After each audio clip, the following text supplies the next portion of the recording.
Hi friends, అందరికీ నమస్కారం. అంజలి కథలకి స్వాగతం. విషకన్య జానపద నవల 54వ భాగం విందాం. నాగలోకం చేరిన కొత్తలో దయాసాగర్కి అక్కడ వాతావరణము పరిస్థితులు చాలా కంగారును పుట్టించాయి.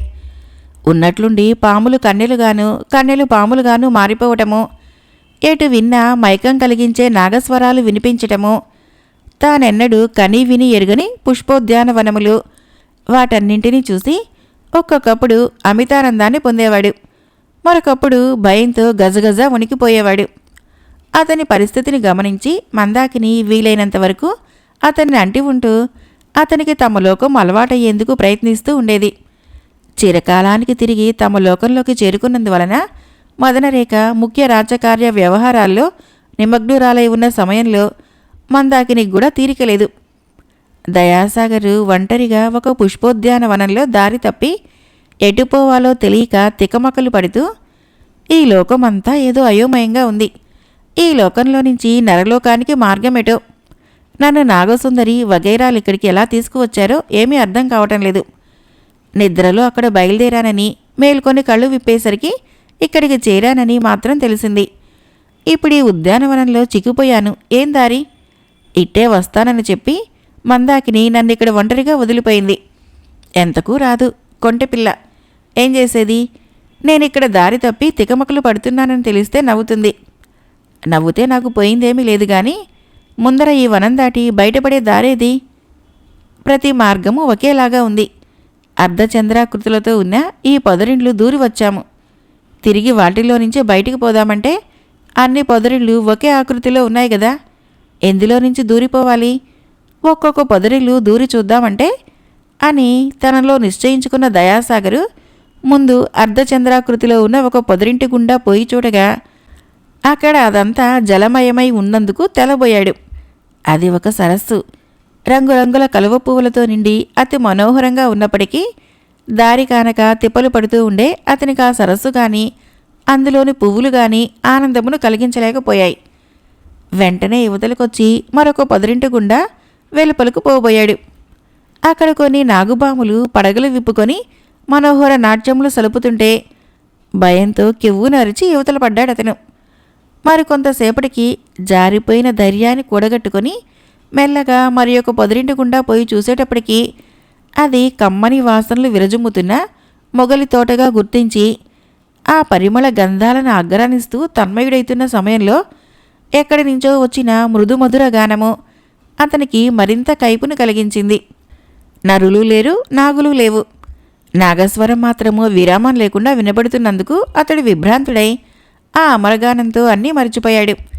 క్రమంగా ఆ నాగస్వర శ్రవణానికి అతనికేదో మత్తుమందు చల్లినట్లు మైకం కలిగింది. దానితో అతడు తనకు తెలియకుండానే నేల కొరిగి మూర్ఛ పరవశుడైనాడు. ఆ ఒళ్ళు తెలియని మైకంలో అతనెంతసేపు కళ్ళు మూశాడో. వంటి మీదకి తెలివి వచ్చాక కళ్ళివిప్పు చూసేటప్పటికీ అతని తల మందాకిని ఒడిలో ఉంది. ఆమె చిరునవ్వు ముఖంతో తనకు ఉపచర్యలు చేస్తూ ఉండటం తిలకించి వెంటనే లేచి కూర్చోబోతే ఆమె అతన్ని వారించి, కంగారు పడకు, నేనేం తాచుపామును కాదు అంది. ఆ సంగతేమో నాకు తెలియదు గాని నన్నిక్కడ ఒంటరిగా వదిలిపెట్టిపోతావా? ఎంతసేపయింది? మదనరేఖ ఏదో పనుములు పురమాయించింది, అందుకని ఆలస్యమైంది. ఈ పద్ధతిలో నేను ఈ లోకంలో ఒక్క క్షణముండను, మా నరలోకానికి పోతాను. నీతో నేను వస్తాను. వస్తేరా? నా మీద కోపం వచ్చిందా సాగర్? ఇంత పెద్ద వనంలో ఒంటరిగా వదిలిపోతే భయపడ్డావా?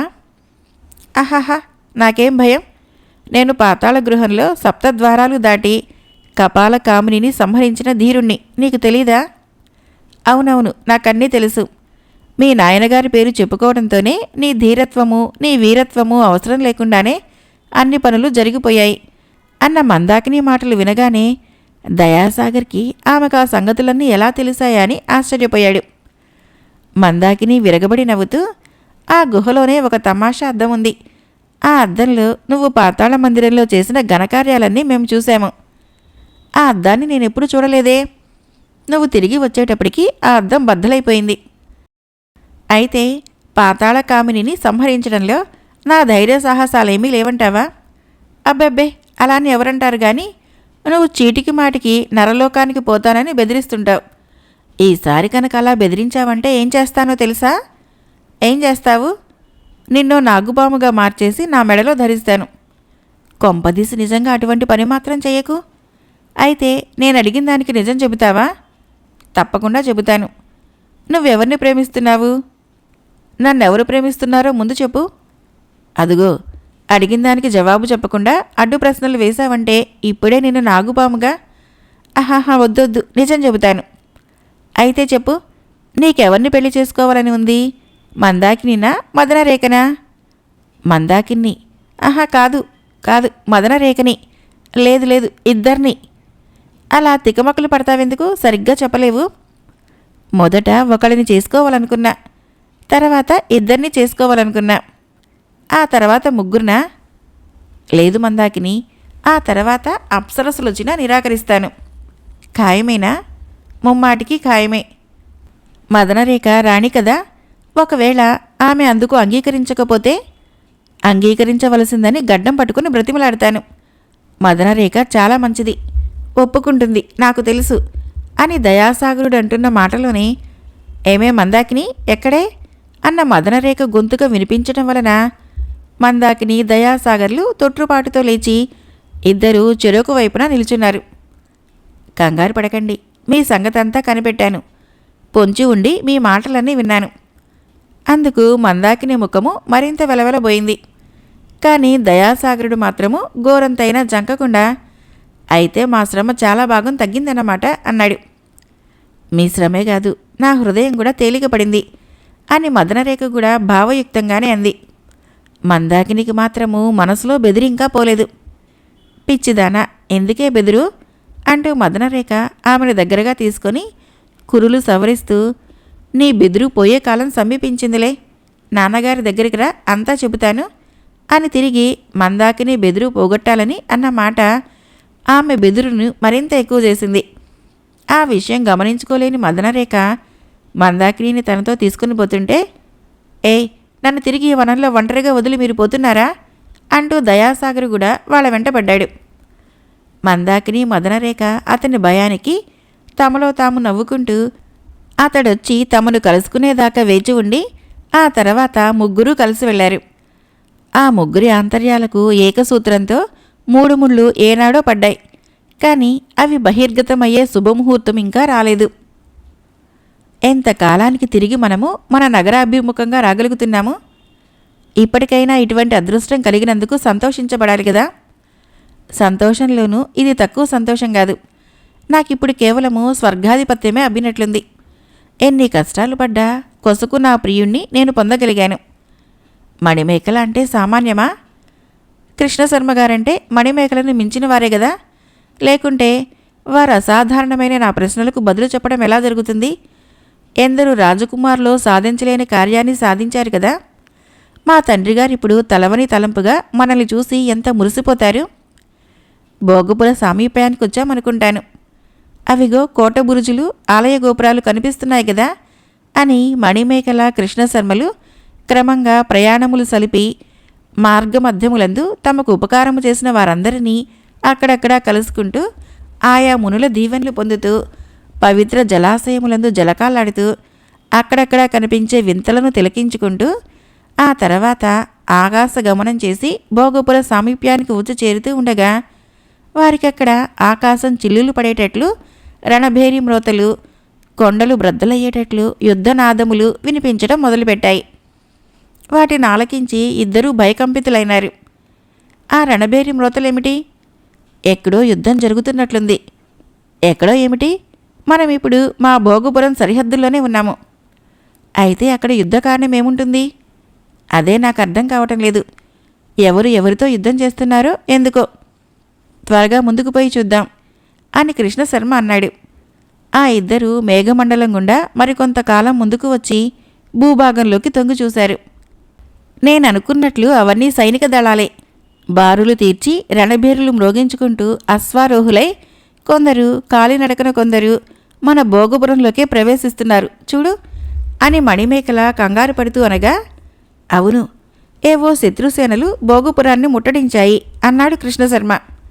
ఎంత సాహసం, శత్రు భయంకరుడైన మా నాయనగారు భోగపుర పాలకులై ఉండగా వారి భుజముల పరాక్రమాలు నలుదిశలు వ్యాపించి ఉండగా ఎన్నడూ లేనిది నగరాన్ని ముట్టడించగలిగిన శక్తి ఎవరికి కలిగింది? కానీ మనం కూడా సమయానికే చేరుతున్నాము. శత్రుచేనల్ని చెక్కి చెండాడి ఎంతటి బలాలనైనా దుమ్ము చేసి మన రణకౌశలాన్ని ప్రదర్శించడానికి సమయం వచ్చింది. నువ్వు నేర్చిన యుద్ధ విద్యలను ఇదివరకే నాకు కూడా నేర్పించి ఉండటము ఇప్పుడు చాలా మంచిదైంది. ఇంకెక్కడి శత్రువులు? మనమిద్దరము యుద్ధభూమిలో కురికిన మరుక్షణంలో ఎక్కడి శత్రుసేనాలక్కడ నాశనం కావా? మాటలకిది సమయం కాదు. అదుగో యుద్ధం ఎప్పుడో ఆరంభమైంది. ఒకవైపున రణమతి ఘోరంగా జరుగుతూ ఉంటే మరొక వైపు నుంచి కొత్త శత్రుసేనలొచ్చి రంగంలోకి దిగుతున్నాయి. మా బొగ్గపుర సైన్యాలు శత్రుసేనల దాటికి తాళలేక వెన్నిచ్చి పారిపోతున్నారేమిటి? మనమిక జాగు చేయకూడదు. ఇక్కడి నుంచే రణరంగంలోకి దిగుదాము అని చెప్పి మణిమేకల కృష్ణశర్మతో మేఘమండలం నుంచి హుటాహుటిన యుద్ధభూమిలోకి ఉరికింది. తలలు తెగిన మొండములతోనూ మొండములు లేని తలలతోనూ ఎక్కడ చూసినా రక్త ప్రవాహములు. ఆ రక్త ప్రవాహములలో తేలియాడే పీనుగులు. ఆ పీనుగులను తొక్కుకుంటూ మరుక్షణంలో తాము కూడా అదే గతికి రాబోతోమన్న సంగతిని మరిచి శత్రు సంహారానికి హూంకరించుకుంటూ ముందుకురుకుతున్న వీరవరుల భయంకరాట్టహాసాలకి బెదరక ప్రాణములతో చెలగాటములాడుతున్న వీరులను చూసి మణిమేకల కృష్ణశర్మలు మరింత ఉద్రేకులై వరల నుంచి కరవాలాన్ని పెరికి శత్రువుల దాటికి నిలవలేక వెన్నిచ్చి పారిపోతున్న భోగపుర సైనికులను చూసి, ఓ పిరికి పందలారా, రణమున జంకగా ప్రాణాల్ని దక్కించుకోవడానికి పారిపోతున్న మీరు వీరులేనా? ఇదివరకు ఎన్నెన్నో యుద్ధాల్లో పౌరుష ప్రతాపాలు ప్రకటించి భోగపురానికి కీర్తిని ఆర్జించి పెట్టిన మీరీనాడు శత్రువులకు వెన్నిచ్చి పరారీ కావటం కంటే అవమానం ఇంకేముంది? ఈ అవమానం మీకే కాదు, మీ ప్రభువుకు, మీ రాజ్యానికి, మీ పెద్దలకి. నిలవండి, పారిపోకండి, మీకండగా మేమున్నాము. వైరి వీరుల శిరాలని పింజాపింజములుగా నరికి మీకు అపజయం రాకుండా పోరగలవారం మేమొచ్చాము అని తమ్ము హెచ్చరిస్తున్న ఆ నూతన యువతీ యువకులెవరా అని పారిపోతున్న భోగపుర సైనికులు నిలిచి పరికించారు. తమకు అంది వచ్చిన విజయానికి అంతరాయం కలిగించడానికి హఠాత్తుగా అవతరించిన ఆ స్త్రీ పురుషులను చిత్రవధ చేయటానికి అప్పటికప్పుడే వందలాది అమరావతి సైనికుల మూకలొచ్చి వారిని చుట్టుముట్టాయి. శత్రు సంహారానికి ఉద్భవించిన మృత్యుదేవతలో ఉన్నట్లు మణిమేకల కృష్ణశర్మలు తమ్మెదిరింప వచ్చిన ఆ మూకలపై తిరగబడి వేటుకొక గుంపును నేలగూలుస్తూ ఎక్కడ చూసినా తాముగా విజృంభిస్తుంటే ఆ ఘోరాన్ని తిలకించిన అమరావతి సైనికులు తల్లడిల్లిపోయి మరింత పరాక్రమంతో చావు లెక్క చేయక ఒక దళం తర్వాత మరొక దళంగా ముందుకు చొచ్చుకుని రావటం మొదలుపెట్టాయి. వచ్చిన శత్రుమూకలు మణిమేకల కృష్ణశర్మలు కొట్టిన దెబ్బలకు నేలకూలుతుంటే తక్షణము మరికొందరు వీరులొచ్చి చచ్చిన వారి స్థానాల్ని ఆక్రమిస్తున్నారు. ఆ ప్రకారం ఎంతసేపు జరిగినా అమరావతి సైనికులకు ఓటమియే గాని వారొక్క అడుగైనా కోటకు అభిముఖంగా జరగలేకపోతున్నారు. అంతేగాక క్రమంగా తమ సైన్యాలు పల్చబడుతూ ఉండటం గమనించిన అమరావతి దండనాయకుడు వీరసింహుడు తుట్టదొదకు తమ ఓటమికి గల కారణాల్ని తెలుసుకొని ఇక ఉపేక్ష చేసిన మోసమని ఊహించిన తోడనే తానే ప్రధాన దళాన్ని నడుపుకొని ముందుకు వచ్చాడు. అవతరించిన కాళీ రూపము అన్నట్లుగా రణదేవతగా నిలిచి ఎదురైన వైరి వీరుల్ని అతి లాఘవంగా ఖండిస్తున్న మణిమేకలను ఆమెకు రక్షకుడుగా నిలిచి ఆమెపై ఒక్క కత్తివేటైనా పడనీయక కాచుకుంటున్న కృష్ణశర్మను చూసి వీరసింహుడు తనలో తాను మితిలేని ఆశ్చర్యాన్ని పొంది వారెవరా అన్న మీమాంసతో కూర్చోటానికి అది సమయం కాదనుకొని తన సొంత సేనని ముందుకు మళ్లించాడు. వ్యూహకారములు మణిమేకల కృష్ణశర్మలను ముట్టడించడానికి వారికి ముందున్న శత్రుదళాన్ని ఎదిరించాడు. క్రమంగా వారిలో కొందరిని దునుమాడి రంగమధ్యమంలోకి చేర్చి మణిమేకల కృష్ణశర్మలను సమీపింపనై ఉన్న సమయంలో అంతకుముందు పరారీ అయిన భోగపుర సైన్యాలు కొన్ని తమ సహాయమార్థం వచ్చిన ఎవరో ఇద్దరు రణధీరుల మహాపరాక్రమం వలన విజయము తమల్నే వరించనై ఉందని తెలుసుకొని రెట్టించిన ఉత్సాహంతో ముందుకు వచ్చి దండనాయకుని సైన్యాల్ని ఎదిరించారు. అందువలన వీరసింహుడు కొంత ముందుకు సాగిపోయిన మణిమేకల కృష్ణశర్మలను చేరలేక తమ్మెదిరింపవచ్చిన కొత్త సైన్యంతో పోరాడటంలో నిమగ్నుడై కొంత నిరుత్సాహాన్ని పొందాడు. చేతికందిన విజయలక్ష్మి దూరమైనందుకు విచారించాడు. నిమిష నిమిషానికి పెరుగుతున్నట్లు భోగపుర సైన్యాలను ఎదుర్కొనటము ఇక కష్టతరమైన కార్యమైందని ఊహించాడు.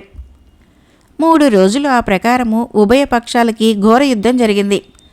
అమరావతి సైన్యాలు ముందుకు సాగలేకపోగా శత్రువుల దాటికి వెనక్కు మళ్ళవలసిన దుస్థితి కూడా ఏర్పడింది.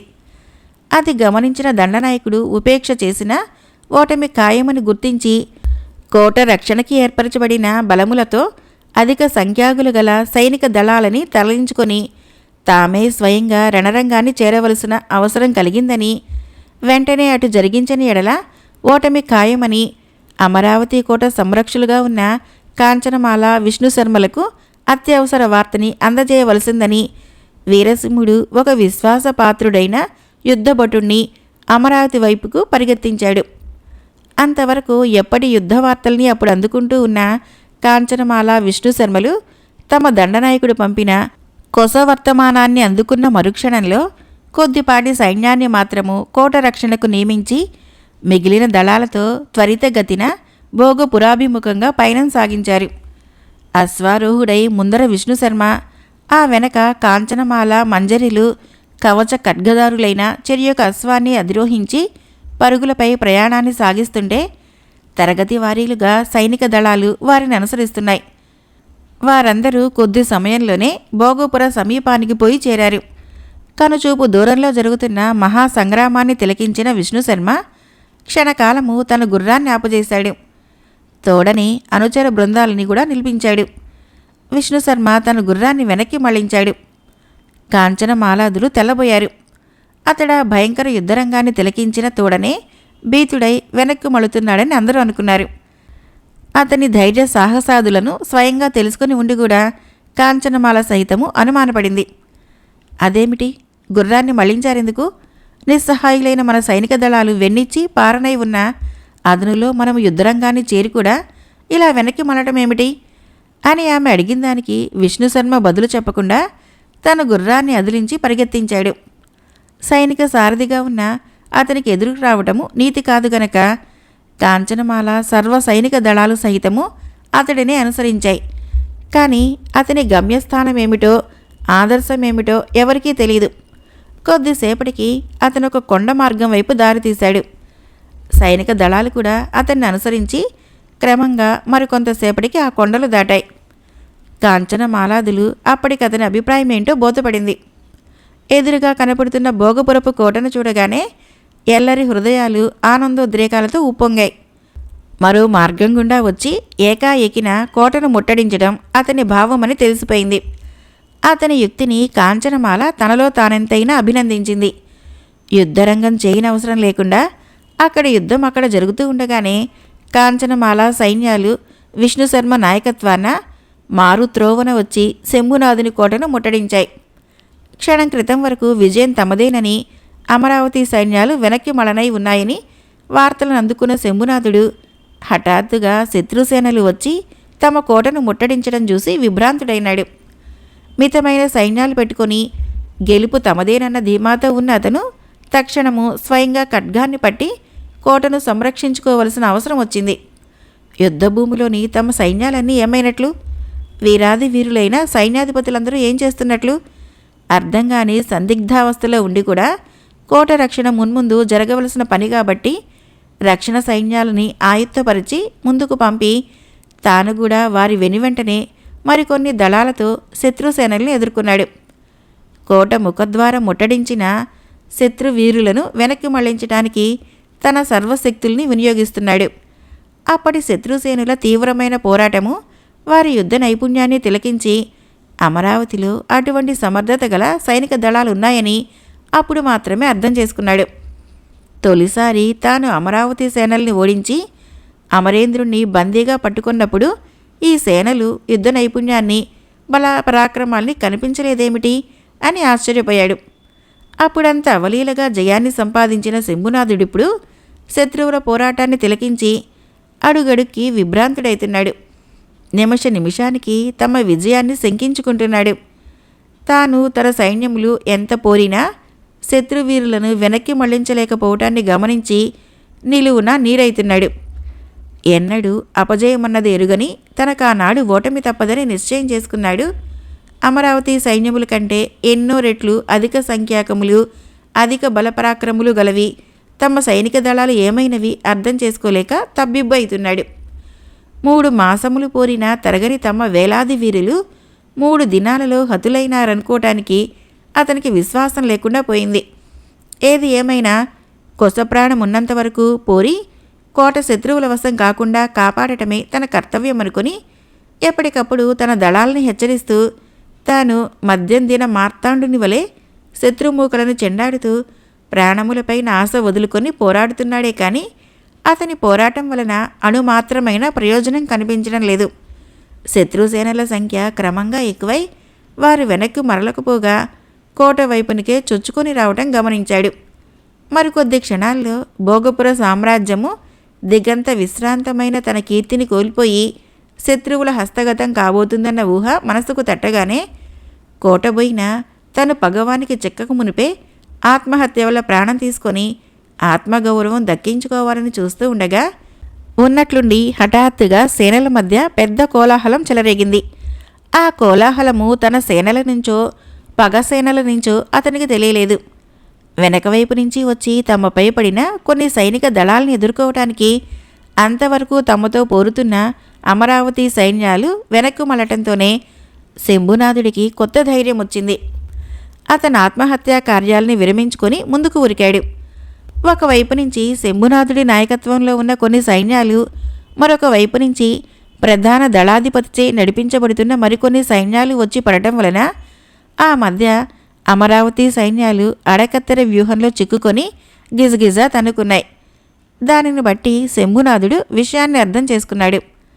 అంతవరకు తమ అసంఖ్యాకములైన సైన్యములు యుద్ధరంగంలో శత్రుసేనల్ని దునుమాడుతుండగా తమకు విజయము సాధ్యమని నిర్ణయించుకున్న అమరావతి సేనలు కొన్ని వేరు మార్గాన వచ్చి కోటను ముట్టడించాయని, ఆ సంగతిని తెలుసుకున్న తర్వాత యుద్ధరంగంలోని తన సైన్యాలు కోట వైపునకు మళ్ళీ మాట దక్కించాయని తక్షణము ఊహించుకొని ఆనంద పరవశుడైనాడు.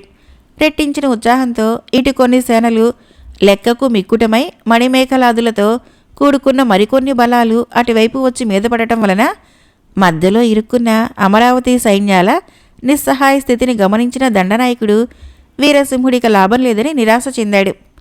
కనురెప్ప పాటులో జరిగిన ఆ మార్పుకు వగచి కొద్ది క్షణాలలో పట్టుబడవలసిన భోగపురపు కోట చేజిక్కి తప్పించుకుపోయినందుకు వికలచిత్తుడైనాడు. తన సేనలతో పాటు తనకు కూడా ఆనాటి యుద్ధంలో చావు ఖాయమని నిర్ధారణ చేసుకున్నాడు. కన్ను మూసి తెరిచేలోపుగా కత్తెర వ్యూహంలో చిక్కుకున్న తమ సేనల తలలు పగవారి చేత దూది పింజల్లాగా తెగి పడుతూ ఉండటాన్ని చూసి భరించలేకపోయాడు. అంతలో అంతరిక్షాన్ని దిగివచ్చి రంగమధ్యంలోకి ఉరికిన కాంచనమాల, విష్ణుశర్మలని, వారితోనే మంజరిని చూసి వీరసింహుడు లేచి వచ్చిన ప్రాణంతో మరొకసారి విజృంభించాడు. వారు వచ్చినప్పుడు వారితో మరికొన్ని సేనలు కూడా వచ్చి ఉంటాయని, యుద్ధరంగానికి ముందు బాగాన వారి ముట్టడి జరుగుతూ ఉందని ఊహించుకొని ఉత్సాహపూరితుడైనాడు. తన వార్తనందుకొని కాంచనమాలాదులు సకాలంలో వచ్చి చేరినందుకు అమితానందం పొందాడు. ఏ క్షణాన ఏమి జరుగుతుందో తెలియని దుడుకు పరిస్థితుల్లో నిమిషానికి ఒక మార్పు. ఎప్పటికప్పుడు ఆశ నిరాశల సంధిలో జయాపజయాలు, డోలాయమాన పరిస్థితిలో విషమించి ఉన్న విపరీత యుద్ధ పర్వంలో మేఘమండలంలో నుంచి ఒక వీరవనత దిగి రావటమో, స్త్రీ పురుషులైన ఇరువురు రంగరక్షకులు నిరువైపులా కలిగి ఉండి రూపొందిన రణదేవతలాగా విజృంభించి పోరు సలుపుతుంటే, ఆమె రణదేవత మాత్రమే కాక శత్రువుల పాలిటి మారణ రూపిణి అని వైరి వీరులు చేతి ఖడ్గాలు జారవిడిచి తెల్లబోతుంటే, వారి దళాధిపతులు తమ సేనలను వీరోచిత వచనాలతో హెచ్చరిస్తూ ప్రాణాలకు తెగించి ముందుకు ఉరకటమే గాని వెనకంజ వేయలేదు. మంజరితో తాను కూడా కలిసి కాంచనమాలకు కొంతసేపు రక్షకుడై నిలిచిన విష్ణుశర్మ ఆమె ఇక స్వతంత్ర యుద్ధం చేసి శత్రుమూకలను చెండాడగలదన్న ధైర్యంతో భద్రమని మంజరీని హెచ్చరించి, వేరొక వైపున తమ సేనలు కూలుతూ ఉండటాన్ని గమనించడం చేత తాను జాగు చేయక అటుపోయి లేడి పిల్లలపై దుమికే సింహంలాగా వైరి వీరులపై కురికి తీవ్రమైన పోరాటం జరపడం మొదలుపెట్టాడు. విషకన్య జానపద నవల 54వ భాగం సమాప్తం. ఫ్రెండ్స్, నా కథలు నచ్చినట్లయితే మన ఛానల్ని తప్పకుండా సబ్స్క్రైబ్ చేయండి, లైక్ చేయండి, షేర్ చేయండి, కామెంట్ చేయండి. Thank you.